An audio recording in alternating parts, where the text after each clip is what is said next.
Presten atención porque hoy estrenamos nueva sección en Para Todos Lados. Ya nadie duda, ¿no?, de la importancia de la comunicación en las relaciones humanas, pero nosotros nos queremos centrar básicamente en la comunicación no verbal, en el lenguaje no verbal. Cómo nos miramos, qué significa el movimiento de manos y brazos, cómo nos expresamos con los gestos. Dicen los expertos que muchas veces acabamos diciendo más cosas sin hablar que cuando hablamos y que con los gestos, la mirada, con las expresiones solemos decir más verdades que cuando hablamos. Pues bien, para hablar de todo esto tenemos la fortuna de contar con nosotros con Teresa Baró, es consultora profesional, experta en comunicación personal. Muy buenas tardes, Teresa, bienvenida. Buenas tardes, gracias. Un placer abrir esta sección contigo. Bueno, ¿es verdad que decimos más cosas cuando no hablamos que cuando lo hacemos? Sí, incluso más sinceramente. Se dice que se puede mentir con las palabras, pero es mucho más difícil mentir con el gesto. Los gestos acompañan, complementan, matizan el mensaje de las palabras. Incluso a veces lo contradicen.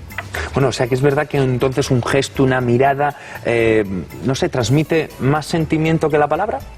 Pues sí, porque a través de la palabra podemos transmitir contenidos, incluso datos, información, conocimientos, pero con el gesto transmitimos actitudes, emociones, sentimientos que son mucho más difíciles de transmitir con las palabras. ¿Somos conscientes de eso o no? No mucho, no mucho. Sobre todo porque no nos han enseñado esta gramática del lenguaje no verbal. En la escuela nos enseñan la gramática del lenguaje verbal, de las palabras, cómo se ordenan, cuál es la forma correcta, cómo argumentar, cómo construir un discurso, y en cambio no se nos enseña la forma de transmitir a través del lenguaje corporal. De todas formas, Teresa, hoy querías concretarnos lo de la proximia. Cuéntanos. La proxemia. Sí, es la percepción que todos tenemos de nuestro espacio personal. Y también cómo utilizamos este espacio personal en relación con los demás. Por ejemplo, ahora tú y yo estamos en una distancia de dos personas conocidas, pero en un ámbito profesional. En cambio, si me voy acercando... ¿Nos acercamos? Sí, es un poco ya más íntimo, ¿verdad? Sí. Y los espectadores seguro que lo encuentran un poco raro. Lo encuentran raro, claro, ¿no? A lo mejor, claro. O sea que para entendernos, es decir, nosotros nos sentimos como propietarios de este espacio. Tenemos una especie de burbuja invisible a nuestro alrededor, que es lo que marca las relaciones con los demás. Entonces, en función del tipo de relación que tengamos, esta burbuja es más reducida o más amplia. Entonces, con desconocidos esta burbuja es más amplia, entonces mantenemos unas distancias. Si yo quiero acercarme, pues entonces la burbuja se va reduciendo, pero claro, si yo entro en tu burbuja o me acerco demasiado, ¿qué pasa? ¿No te sientes invadido? Invadido, muchas veces a lo mejor te sientes un poco violento. Claro que sí, porque puede ser una agresión, si tú no percibes esto de forma positiva. Claro, de todas formas, Teresa, hay mucha gente que a la hora de hablar toca mucho, si me permites, toca mucho y tal. Yo no sé cómo hay que entenderlo esto o cómo se lo puede tomar la otra persona.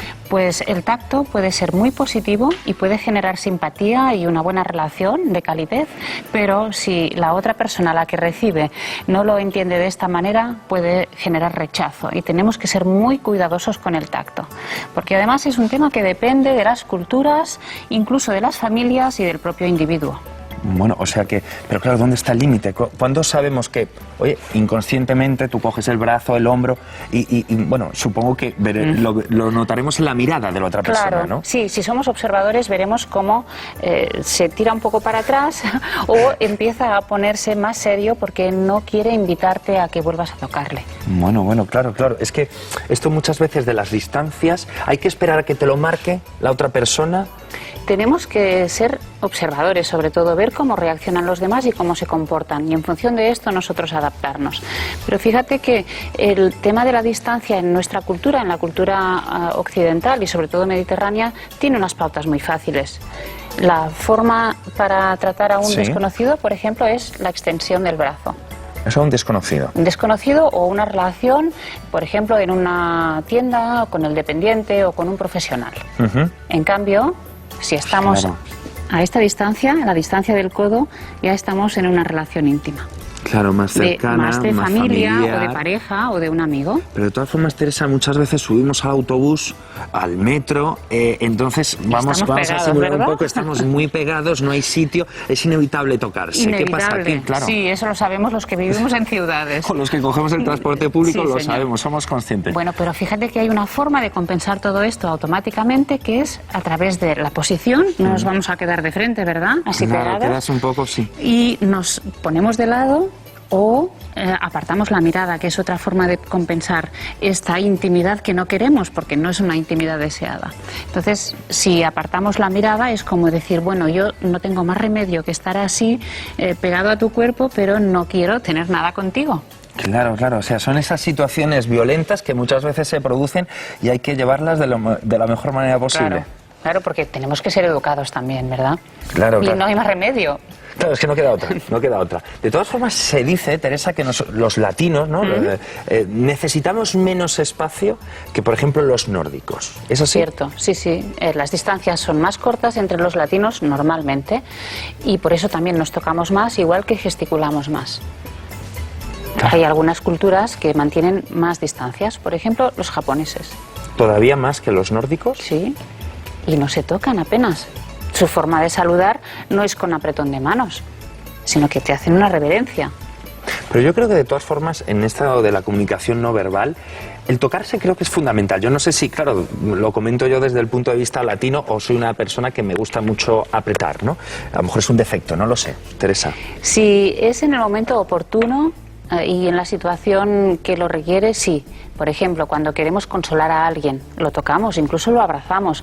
Cuando queremos darle ánimos también. Yo te puedo dar una palmadita o quiero felicitarte.